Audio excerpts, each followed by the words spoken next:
നിയ, സമീപകാലങ്ങളായിട്ട് ഇപ്പോൾ രൂപയുടെ മൂല്യം ഗണ്യമായിട്ട് കുറഞ്ഞുകൊണ്ടിരിക്കുകയാണല്ലോ. ആസ് എൻ എക്കണോമിക്സ് ടീച്ചർ ഈ സിറ്റുവേഷനെ നിങ്ങൾ എങ്ങനെയാണ് നോക്കിക്കാണുന്നത്? എത്രമാത്രം അവെയർ ആണ് നിങ്ങൾ ഈ ഒരു വിഷയവുമായി ബന്ധപ്പെട്ട്?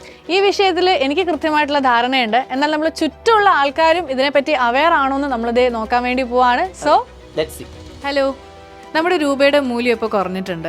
അത് നമ്മുടെ ഡെയിലി ലൈഫിനെ ബാധിക്കുമെന്ന് വിശ്വസിക്കുന്നുണ്ടോ? അല്ലെങ്കിൽ എങ്ങനെയായിരിക്കും ബാധിക്കാൻ പോകുന്നത്? അപ്പൊ നമുക്കത് മനുഷ്യർക്ക് അത് ഗുണമാണോ ചെയ്യുന്നത്, ദോഷമാണോ ചെയ്യുന്നത്? ദോഷമായിരിക്കില്ലേ? ദോഷമല്ലേ?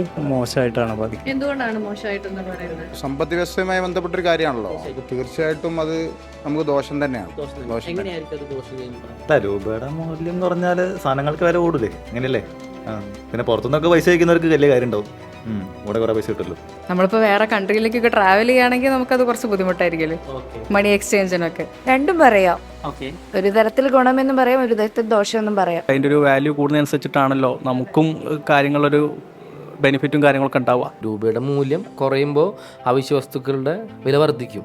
അപ്പോൾ നമുക്ക് കിട്ടുന്ന ശമ്പളത്തിന് ജീവിക്കാൻ പറ്റാത്തൊരു സാഹചര്യം ഉണ്ടാവും. അതായത് നമുക്ക് എന്തിനും കൂടുതൽ പൈസ കൊടുക്കേണ്ടി വരും. നമുക്ക് സാലറി മാറുന്നില്ലല്ലോ, പക്ഷെ നമുക്ക് കൊടുക്കേണ്ട ഓരോ സാധനത്തിനും കൊടുക്കേണ്ട വില എന്താവുന്നുണ്ട്, കൂടുന്നുണ്ട്. അന്ന് ഞാൻ പെട്രോളിന് 100 കൊടുത്ത് അന്ന് ഞാൻ 100 രൂപ കൊടുക്കണം, പക്ഷെ സാലറിയിൽ ഒരു മാറ്റമില്ല. അപ്പം നമുക്ക് പ്രശ്നമല്ലേ?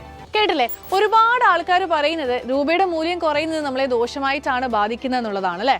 തീർച്ചയായിട്ടും ചില സിറ്റുവേഷൻസ് നോക്കാൻ നമുക്ക് ഒരുപാട് ദോഷങ്ങളുണ്ടെങ്കിലും മറ്റ് ചില സാഹചര്യം നമുക്ക് ഗുണങ്ങളും ഈ ഒരു രീതിയിൽ നമുക്ക് കിട്ടുന്നുണ്ട്. ഏറ്റവും പ്രധാനമായിട്ട് ഇപ്പൊ വിദേശത്ത് നിന്നും ആളുകൾ നാട്ടിലേക്ക് പണം അയക്കാൻ നമുക്ക് അഡ്വാൻറ്റേജ് ആണ്.